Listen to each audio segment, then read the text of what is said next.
Welcome to the Intuitive Rising podcast. I'm your host, Amy Brooks.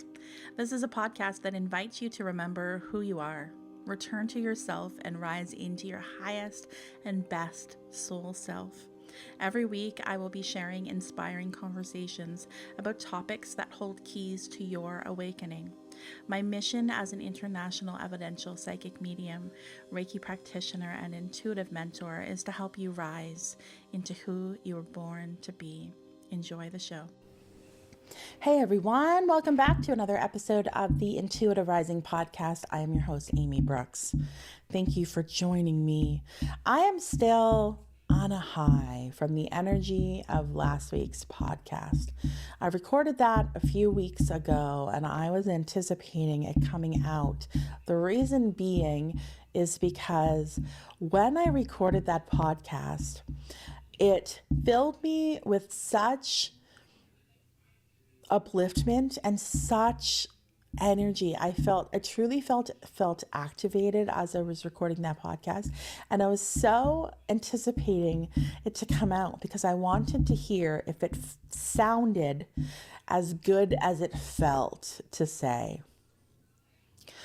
I've been receiving so much feedback. Thank you so much for listening, for downloading, for sending me DMs and kind messages, for those people that have been feeling the same way and have felt validated by me sharing my voice. And I've had people message and saying that they feel activated and they're going to show up in a bigger way because they've listened. So thank you. I can't tell you, I really can't express to you how much that means to me, but it has lit a fire under my behind, and you will see me talk more and more about things like that as we go. I want to share a few things. So one, I want to start with a message that I received the other day from Sarah, who is a listener. Hey, Sarah. Sarah sent me this message. Amy, this episode was unreal. It was so inspirational and comforting. It was like you were speaking directly to our souls, I swear. I don't know if I want to start a coven to protest or join a hippie commune. Favorite line, those hippies were onto something. LOL. LOL indeed. Those hippies were onto something. That, like, when I listened back to it and I said that, I was like, oh my God, so funny, but so true. And I've always felt that way. I've had friends tell me over the years, like when I was a teenager, my God, you're like a reincarnated hippie. And I've always resonated and felt validated with that description. Yes, I'll take it. Definitely a reincarnated hippie. The music and the energy and the vibe, I'm all about that. But you know, that was an awakening in our collective at that time when people began to feel more empowered and feel more free and feel as if they had the power to change something. It's like the first kind of way showers, the wave of way showers comes in. It really reminds me of the book by Doreen. My goodness, her name escapes me in this moment. I know you know who I mean. Dolores. No, it's not Doreen. That's why it's Dolores Cannon. It reminds me of the 3 waves of volunteers. If this is new concept for you, give it a Google, look it up. She talks about the 3 waves of volunteers. I feel, you know, as I connect into that energy of the 60s and the 70s and the hippies, there's a wave there happening, a new wave of consciousness. And now here we are. There's another one, and there's more to come. And so we talk about way showers. I've been called a way shower. I used that word in that episode as well. I feel as if we are awakening to the energy, and I've been receiving information as to why now, and why us. Okay? I want to talk about that in just a moment. Sarah and I also joked around, I need to get like some merch that says the hippies were onto something. The hippies were onto something. You in? You want a t-shirt? The hippies that are on something? I'll make it happen. Let me know. So that was a message from Sarah. And that spurred on a conversation about channeling. So when I listened back to that episode, I noticed as I began to speak that the way that I spoke changed. And I don't mean like I changed my accent or anything like that. I mean, the kind of cadence of my voice and the pacing, like how I spoke, changed. So I tended to talk a little bit slower, space my words out a little. And I also noticed that at the end of like statements or questions, I would pause 2, 3, 4, 5, like without realizing. I didn't actually count, but I'm like using that for emphasis. I noticed that and I thought, that's weird. I didn't know I was doing that when I was doing it. I wasn't conscious of it, but it's not the way I speak normally. It's certainly not the way that you hear me speak normally on this podcast or are listening to me speak now. And so Sarah and I got in a conversation about this, and I said, honestly, I really was channeling. And I thought, I didn't like intentionally try to channel. It wasn't like I sat down and said, okay, like I want to channel source now and then channeled. It began as me sharing my thoughts. But then I stated that I wanted to come from a very unbiased place. And I didn't want it to be based on my thoughts or opinions. And I feel like as soon as I said that, I began to then channel. I began to step out of my own thoughts and opinions and began to channel source. And that is why I feel like I talked a little bit different. And, you know, when I'm channeling like somebody's loved one, when I'm doing a mediumship session, I don't like change accents or anything like that, but I definitely will like use phrasing that I don't normally use. I'll use words that I don't normally use. I'll just kind of take on a bit of the personality of the loved one in spirit. And so, you know, it's kind of the same thing when you channel. You just kind of channel from a different voice. And you'll notice different channelers, like Esther Hicks, for instance, her own speaking voice then changes when she channels Abraham. So that then got me thinking about some things that have been dropping into my awareness as of lately. And that is channeling more intentionally from the Pleiadians, or as I like to call them, the P's.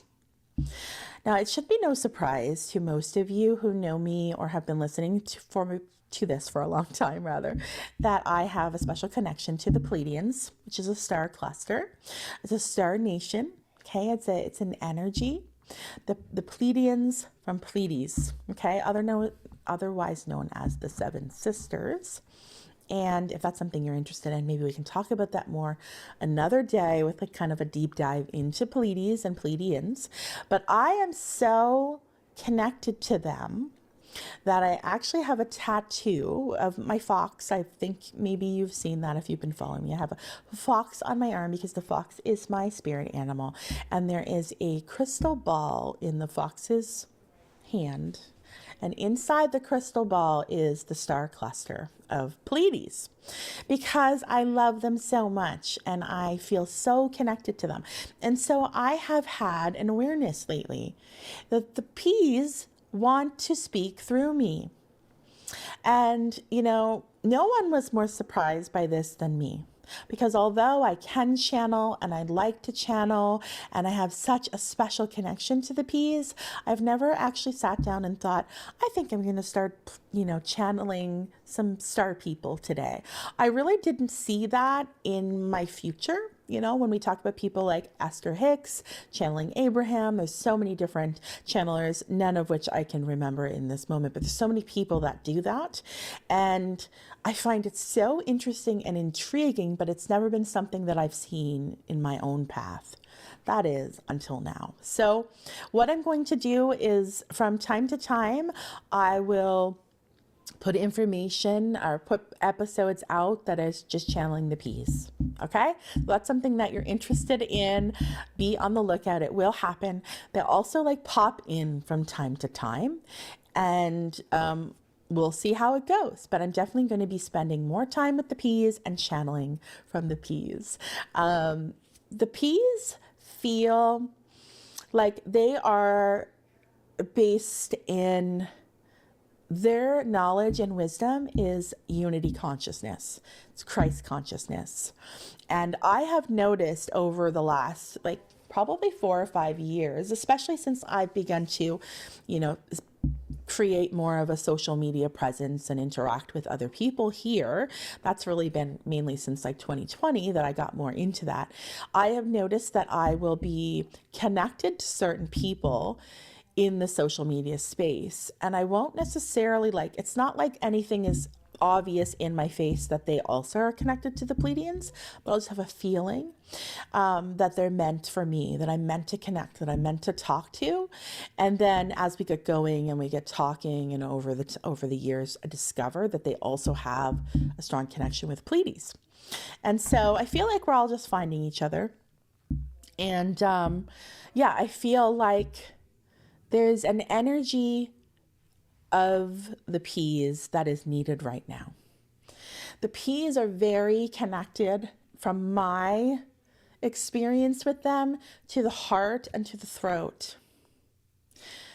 The very, very heart-centered, right? Very compassion-based, unity consciousness, okay? All of the things that I channeled in the last episode, unity consciousness, okay? Christ consciousness. And so, yeah, that's something that we're going to talk about more. And so I am now going to share with you some questions that I received from a listener. And I, earlier, as the question came in and I asked the question to my awareness, I began to channel the P's. And some things came in that I found very interesting. So I'm going to reveal those things to you after I read the question to you. And then we'll just see where it goes. We'll see where it goes. Sounds good? Okay. Okay, this question is from Mary. Hey, Mary. So she says, hey, Amy, I just listened to your latest podcast episode and it made me very emotional. Thank you for sharing what you know. I have a question. Do you think we will see the new earth in our time? Or are we the light workers that will bring this in for our children and our grandchildren? I'm just wondering what to expect and how to move forward. Thank you so much for such a powerful message. Okay, so these are fantastic questions, and definitely want to see where we go with this. So when I read the question and I asked the first question, which is, do you think that we will see the new earth in our lifetime? I closed my eyes, and the information that I received was a resounding yes. Yes, we will. And this is why. We will because it's already happening. It's already happening. So I am given a lot of images when I connect to New Earth around like a fork in the road, right? Like one lane highway that then splits off into two, and making choices. We either go this way or this way. And one represents New Earth and one represents Old Earth. But they're not, it's not so much so that if we get on the Old Earth road that we can't divert and then jump over and get back on the New Earth. We can. There's always going to be more forks in the road that lead us back to our true purpose and true alignment with self. It's always going to be that way. And I don't want to present this in a really dualistic way, because remember, the duality is what keeps us separate. However, in this case, I think it's really the only imagery we can use to see this. One of the New Earth and one of the Old Earth.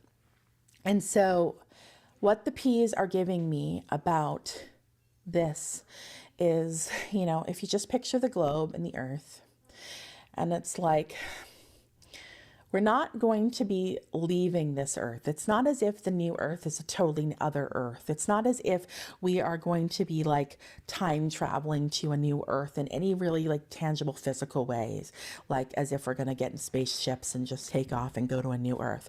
It's not going to be like that. It's already happening because we're already opening up to unity consciousness. It's been happening for decades, is what I'm hearing. It's been happening. So the new earth is already here, and some of us are on that path, and we are, aligning with our true selves, with our higher selves, and we are reaping the benefits of it. We are feeling successful, feeling aligned, feeling validated, feeling like the things that we put out come back to us, feel like luck is on our side, so to speak. And then there's some of us that are still kind of working along that path. And then there's some of us that are holding on to the geyser, right? There's no judgments as to where you are, but the new earth is an energy. It's an energy. And so you can invite that in whenever you want, as to how, when you experience it. As to when everyone experiences it, like the question you're asking is almost like the new earth. It's like something different. And like, when does that happen and when do we get to it? It's not as black and white as that, as what I hear. It's already here and it's available to those that align with it. So as to when that happens is up to you, is what I hear. It's up to you. We need to not worry so much about when it's going to happen for the whole of everyone. And that's a hard one, I know. I think this is why last week's episode, there was so much emphasis when I asked, what do we do about it now? And the guidance, the answer that came back for us was, we have control and power over ourselves. We are sovereign ourselves. We are in control of what we think and what we believe and how we feel and how we respond and how we react. And that is your power. And so when you are focusing on those controllables in your life, and you bring that new earth energy to those places, to those people, in self, when you're making decisions, when you're spending time imagining things. Remember, the imagination is the portal for the spirit world. It's like the big screen TV, the radio for the spirit world. That is how it gets broadcasted to us. So spend more time in your imagination, dreaming about things. We're dreaming. What we dream, we create. Remember, the body listens to the mind. What the mind shows that the body doesn't know is not happening. That's why we can dream about something scary and our whole body is reacting. We're sweating. Our heart is racing. It hasn't ever happened physically to us. Our body hasn't experienced that. Our mind has projected it. The body has responded. Okay? So flip that on its switch. Give your mind something good to think about. The body will respond. We need to be very focused on our body right now, grounding, living as well as possible as we can, and dreaming. It sounds silly, but dream, dream, dream, imagination, imagination, and start to behave and interact in your own life through the lens of whatever came up to your mind. When I talked about this place on the hill, everybody was walking around barefoot. Everybody has enough to eat. Everybody's happy. There's music playing. Everybody's loved. Everybody feels good. Everybody is at peace. Think about that. Bring your awareness to that place. Try to do that every day, even if it's for 2 minutes when you're laying in bed. Invite that in. Dream that dream into being. Okay? Now, that's the first part. So yes, we will see it in our lifetime because it's already beginning to happen. And we are in control of how fast that happens for us. But the more of us that align to that and want that for ourselves and want that for everyone, knowing that we're all connected, the faster the dream comes. Okay, so it's kind of this like, you can bring it in for self and in your own life now. As to when it shows up for everyone is kind of dependent on how fast everyone is kind of waking up to it. There's always going to be people that take the scenic route. Then there's going to be people that take the accelerated route. When I say the accelerated route, again, there's no judgment here. There's no like one way is better than the other. It's dependent on your own soul journey and if you want to take the scenic route or if you're ready to move quickly. The accelerated route is always going to be the intuitive route. It's always going to be.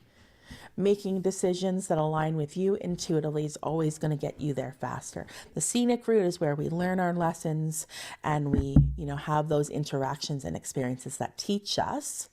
We still get to the same place in the end. It's dependent on how fast you want to go. So yes, it's already here. I feel like, although this answer is kind of like dependent on how quickly everybody wakes up, when everybody's going to experience this, I do feel like we will begin to see this in our lifetime. I don't feel like it's going to happen after we're gone. I feel like we will begin to see, we will begin to see this. We're going to see it really start to come in. There's a focus on like 12 to 15 years. So in 12 to 15 years, I feel like we're really kind of over a hump, so to speak, from this challenging kind of chaotic battle we're in right now. The battle of light. 10 to 12 years from now feels as if we have kind of moved over a big bulk of the changes. Many millions of more people that have awaken. Awoken is not a word, although some people would like that word, woke.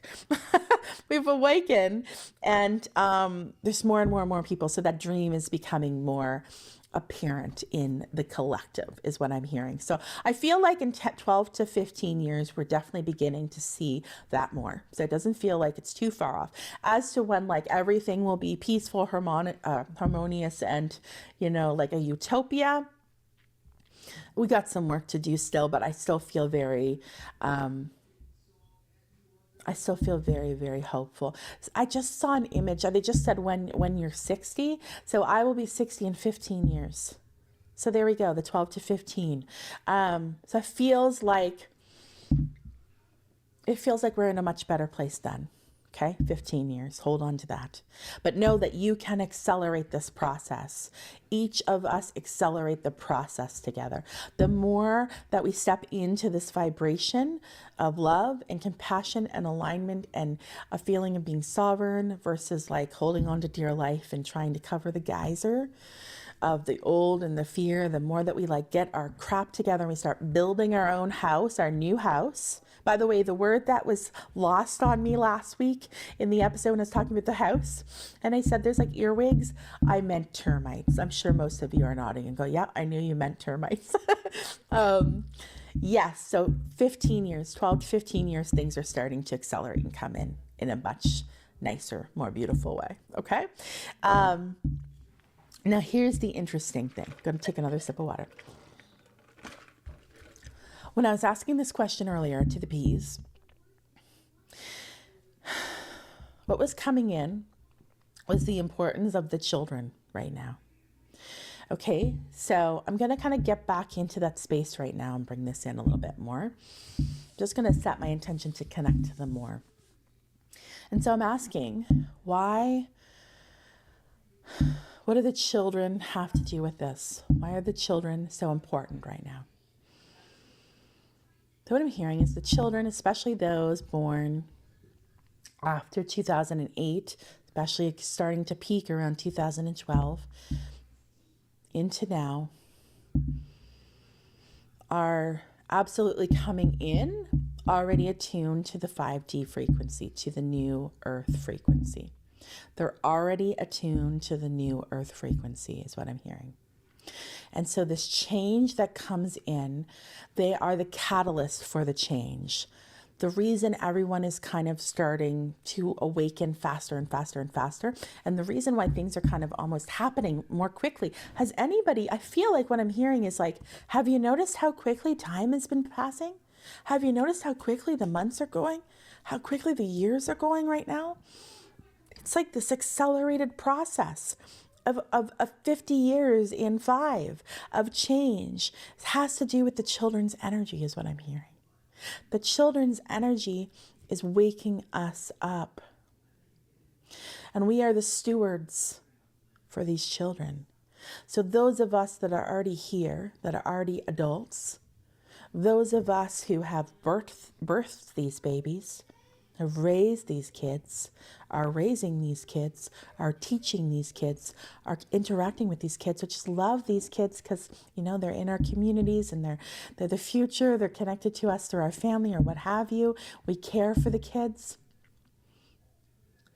We are stewarding this energy in because of our connection to these children. They have changed our energy. The question that's being posed to me in this moment is especially for those who have had children since 2008. So for those of you who have had your kids after 2008, how many of you noticed that you began to change energetically afterwards? How many of you noticed that you felt more tuned in, or you woke up, so to speak? And what are these children like? What do they stand for? What are their values? What are their opinions? What makes them upset? What do they just get riled up about? There's a huge sense of justice in these kids and like what is right and what is wrong. There is a new energy that comes in with them where they have no tolerance for the old ways, because the old ways are sick. There's sickness in it. And it can't be saved. So there's like love and compassion with this energy that comes through, but it's very much like, but there's no saving this energy. We've come in, our purpose is to bring in the new energy. So I'm also hearing, when we think about some darkness that is happening in this world around children and children being harmed and taken and hidden and all of these kind of things. What I'm hearing from the P's is that the reasoning behind this is because there's an awareness that the children are bringing in this energy and bringing in the change. There's an awareness. These children have it. They have this special energy that is felt. And so it's kind of like wanting to snuff it out a little, And I don't want to get dark here, and I'm not forecasting anything. I'm talking about things that have already been happening. There's going to be, adults who maybe it's us ourselves as parents, as teachers, as grandparents, as, loved ones of kids who are noticing that these kids are beginning to show us our shadow. And that's something we talked about last week, is how Donald is bringing up the collective shadow and showing us what we've been contributing to, what we've been adding to, and what we've been living with. And so we're appalled by it now because we're beginning to be more aware of our own shadow, right? And that's why we need to step out of a place of judgment and just look at it for what it is. This is our shadow, and we are involved in that, or have been, no matter which way you look at it. And so we need to get real on the shadow. But the kids, those of us that are working through our own shadow and are conditioning the ways that we've been taught, or the way things that should be, or this is the way it is, the kids are like waking that up and almost could be triggering this, like, it's not a rebellion with the kids, is what I hear. It's not that they're rebellious, but you might notice that they're kind of poking the bear sometimes on us becoming more aware of where our conditioning, where our shadow is, right? So as parents, let's take a look at our own shadows and how we're reacting to these kids. They are bringing in the energy. They are the new earth. So we're going to see it. We're going to see, and we're going to, excuse me, we're going to enjoy the new earth as we get older.